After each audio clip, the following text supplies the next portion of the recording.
Avant de filer en République démocratique du Congo, le pays du président Félix-Antoine Tshisekedi, nous restons au pays de Assimi Goïta. On parle des enjeux justement de l'Assemblée générale des Nations Unies, surtout sur le Mali. On va parler de tellement de choses. Il y a envie, Pasteur Edo Kobi, tout à l'heure, c'est Credo qui l'a dit, la CEDEAO ou bien les présidents de la CEDEAO seront également aux Nations Unies. Ce qui n'est pas réglé en Afrique de l'Ouest, est-ce que cela peut être réglé là-bas, aux Nations Unies? Là, je crois quand même que le problème qui va être discuté entre les présidents de la CEDEAO, c'est l'affaire des soldats ivoiriens. Des soldats ivoiriens. Je ne pense pas que la CEDEAO va se permettre de mettre sur la table, dans leur échange, la plainte du Mali, parce que la CEDEAO n'a rien à faire avec ça. Ça, c'est entre un pays souverain et un autre pays. Maintenant, quant à ce qui concerne l'affaire des 46 soldats ivoiriens, je pense qu'au début, le président Alassane Ouattara avait vite menacé les autorités maliennes.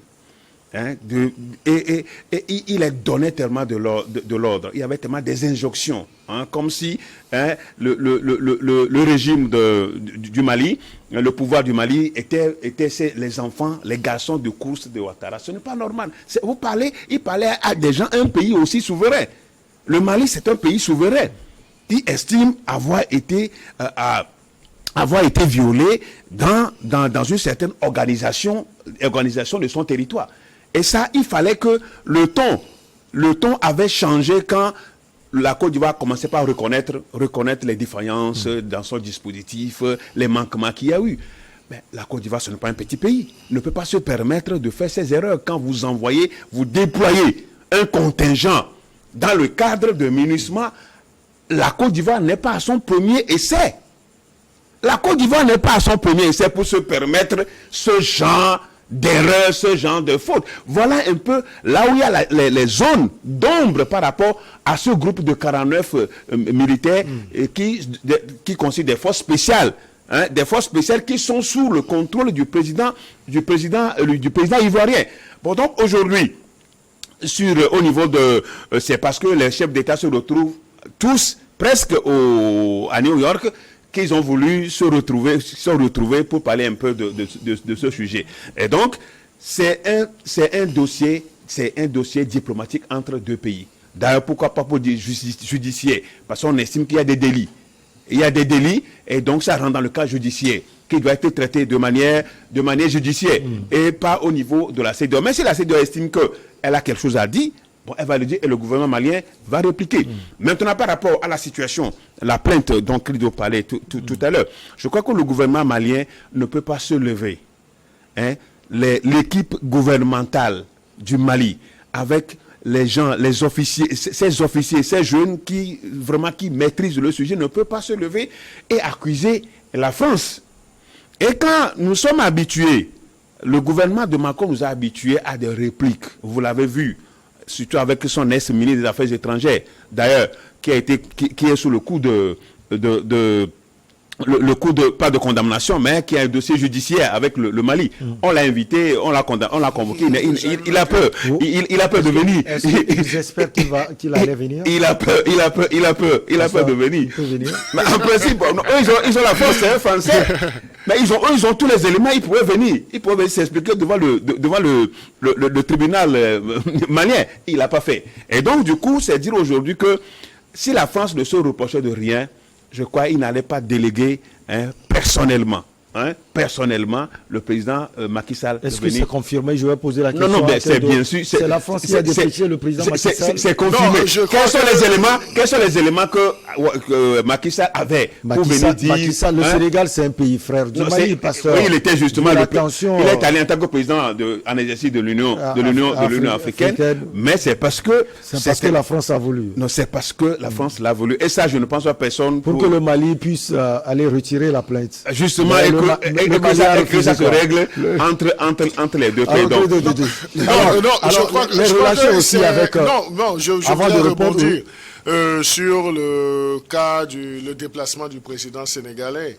Donc, je crois que c'est un abus de langage que de dire le pasteur Edo, comme il a dit, et il a répété sous une autre forme que le président sénégalais, le préfet de la France, que c'est la France qui l'a envoyé. Non. Patron.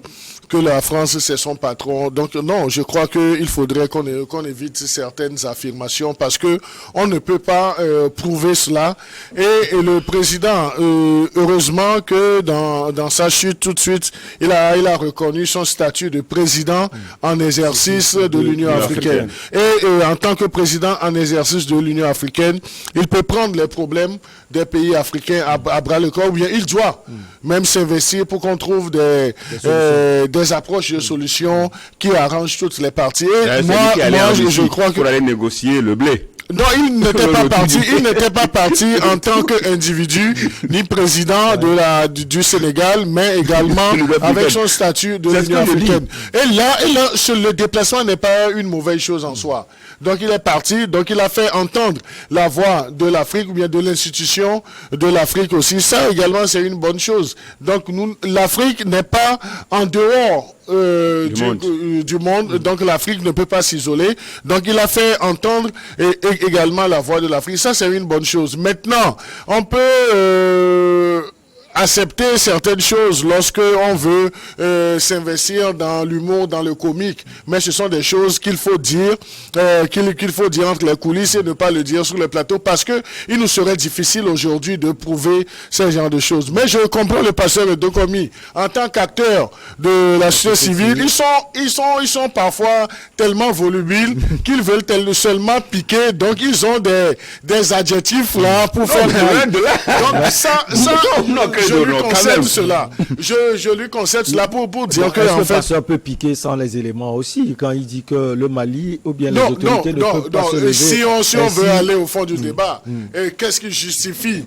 Quelles sont les preuves que le pasteur aurait pour dire que le président sénégalais serait le préfet de la France ou bien l'envoyé spécial de la France? L'attachement à la France, Credo Tété. Non, l'attachement, non, mais c'est un attachement, c'est l'attachement du pasteur? Non, de Macky Sall à la France. Non, l'attachement de Macky Sall à la France. Historique. Non, mais moi, je dirais que ce sont des relations entre deux États également, comme il l'a dit, la France et puis le Sénégal. Donc, moi, je ne suis pas habilité à dire que Macky Sall serait cette propension ou bien est un Français dans l'âme. Non, je n'ai pas les éléments, je ne vais pas avancer des choses que je ne peux pas prouver ici sur ce plateau. Allez, on va aborder cette dernière partie sur ce sujet, les relations que le Mali entretient avec le monde occidental. Surtout, on sait que le Mali est très accroché à la Russie du président Vladimir Poutine. Sera discuté sans doute, peut-être pas à la tribune des Nations Unies, mais dans les petits coins diplomatiques. Non, pourquoi pas? Et c'est surtout ça qui fait plaisir au pasteur. Le sujet de Russie-Ukraine va être abordé à l'Assemblée générale des Nations Unies. C'est tout à fait normal. Parce que la guerre, là, ça fait plus de 6 mois que la guerre... Ça fait 7 mois. Bon, donc, le monde entier, avec l'aide de l'Occident à l'Ukraine, les armements et tout. Vous avez vu le budget, vous avez vu les fonds que les États-Unis envoient à l'Ukraine.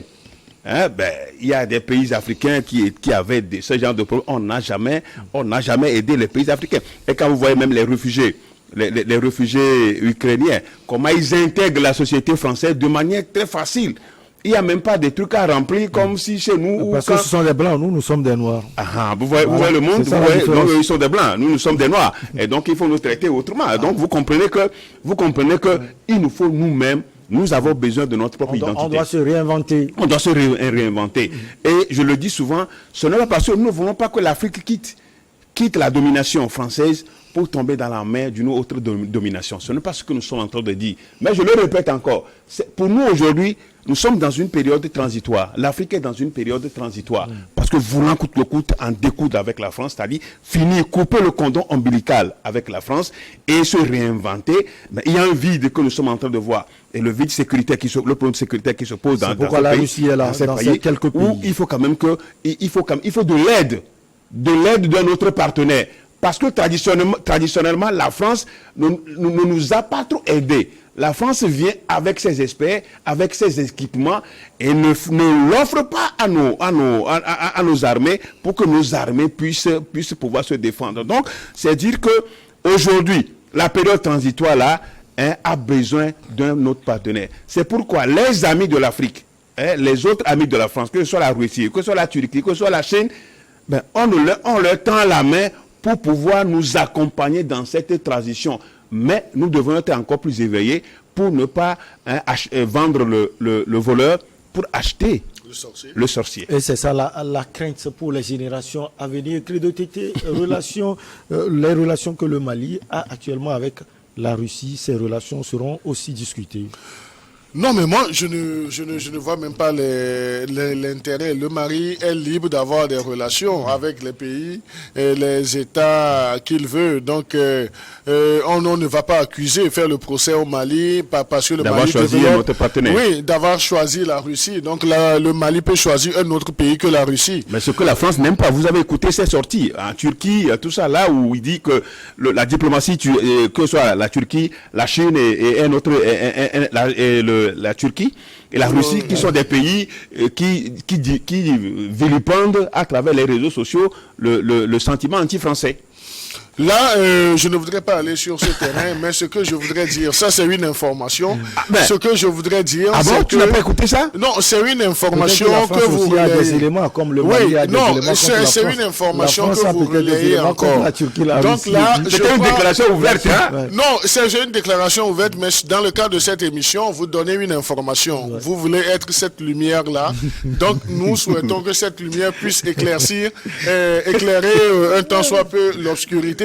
Le duo infernal. Oui, donc là, c'est dire que le Mali est libre d'avoir des relations avec les partenaires de son choix. Donc, on ne peut pas faire un procès au Mali, même si il y aurait d'autres États qui grinceraient des dents, c'est par rapport aux intérêts. C'est par rapport aux intérêts. Mais le Mali... je dis des États parce que je n'ai pas les éléments d'appréciation. Donc je ne voudrais pas avancer. Je ne voudrais pas avancer des choses que je ne pourrais pas approuver. Mais malgré les déclarations ouvertes de ce pays. Non, les déclarations ouvertes. Il y a ce qu'on appelle même dans le jargon, il y a des sources ouvertes. Mais les sources ouvertes, c'est que c'est un fourre-tout. Donc il faudrait sélectionner les piquer.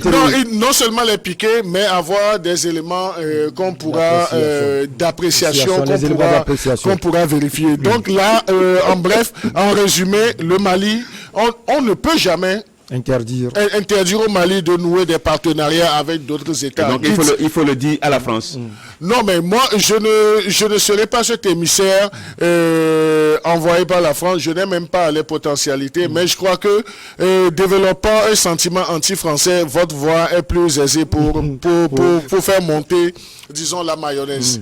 Allez, si vous le permettez, on va filer en République démocratique du Congo, mise à la retraite de 4000 fonctionnaires dans ce pays. L'ordonnance a été signée par le président de la République, Félix Antoine Tshisekedi. Une vingtaine de secrétaires généraux de l'administration publique sont déjà partis. Selon le vice-premier ministre chargé de la fonction publique, Jean-Pierre Luo, le mouvement va continuer en même temps que se fera l'intégration de jeunes fonctionnaires. L'objectif, Pasteur Edo Komi, est de redynamiser l'administration et d'assainir les comptes. Oh, vous savez, le mal de l'Afrique, ce n'est pas seulement les autres, mais c'est nous-mêmes. Hein. Nous avons une responsabilité. Parce qu'on ne peut pas comprendre comment dans une administration, plus de 4000 fonctionnaires, fantômes, c'est-à-dire, qui sont là, qui perçoivent le salaire, d'autres qui sont admis à la retraite pendant des années. Je crois que mon pays aussi, il y en a quand même dans ce pays aussi des gens qui sont admis à la retraite pendant des années, mais qui sont là. D'autres même ont refusé. Ont refusé de quitter les bureaux dans d'autres pays. Bon, donc, c'est pour dire c'est pour dire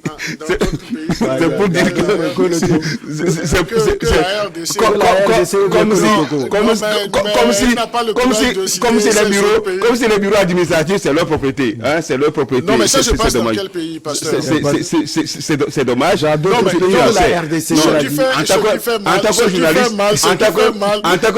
c'est que le pasteur a l'habitude de faire l'économie de la vérité. Il ne va jamais à bout de ses réflexions. Donc il veut tout le temps parler en parabole. En tant que journaliste, je vous envoie aux informations. Donc c'est pour dire que la RD Congo, tout comme le Nigeria, sont des pays de désordre. Hein. C'est les deux pays, ils ont c'est-à-dire un dénominateur commun, c'est-à-dire c'est le désordre. Parce que vous imaginez des gens qui travaillent, qui sont dans l'administration pendant des années, qui sont admis à la retraite, mais qui ne quittent pas. Et ça ne peut pas permettre le développement du pays. Donc les gens, on les appelle, c'est des crimes économiques. C'est des crimes économiques. Et du coup, on a l'impression quand même que ces gens certainement ont été couverts. Parce qu'on ne peut pas reconnaître, on ne peut pas admettre que dans une administration qui est censée avoir la comptabilité, la comptabilité du personnel et ne pas en savoir. Donc il y a de complicité. Ces gens ont certainement une certaine complicité avec les chefs d'administration et même la comptabilité publique. C'est pourquoi aujourd'hui il est question d'assainir l'administration, d'assainir la comptabilité publique, et c'est une bonne chose. Mais j'avoue quand même que consciencieusement, les gens n'agissent pas contre leur conscience, sachant que ils sont admis à la retraite et qu'ils sont encore, alors que les jeunes, il y a des jeunes qui sont au chômage. Donc c'est un peu ça le mal de l'Afrique. Il y a de la malhonnêteté. On ne peut pas voir ce genre de choses. Si l'administration est organisée, dès que vous êtes à quelques mois de la retraite, ça, on vous le signale immédiatement. C'est ça. Aujourd'hui, quand il y a la numérisation de l'administration, à quelques jours déjà, vous savez que vous êtes admis à la retraite. Donc, les personnes qui sont admises à la retraite, c'est-à-dire sont automatiquement, automatiquement connectées, et qu'on le sait. Mais ce n'est pas encore ça en Afrique, et ça fait perdre beaucoup de l'argent à l'État. RD Congo, ce n'est pas sa position actuelle, parce qu'on connaît les richesses de ce pays, mais regardez la paupérisation, c'est-à-dire la pauvreté à haute dose dans ce pays. Mais c'est dommage, mais c'est vrai quand même que cette action doit aller au bout, pour démasquer ces faux. Vous soutenez le président Félix Antoine Tshisekedi. Oui, bien sûr, c'est tout à fait normal, c'est l'assainissement On va marquer la petite pause. Crito, vous aurez la parole, mais après la pause.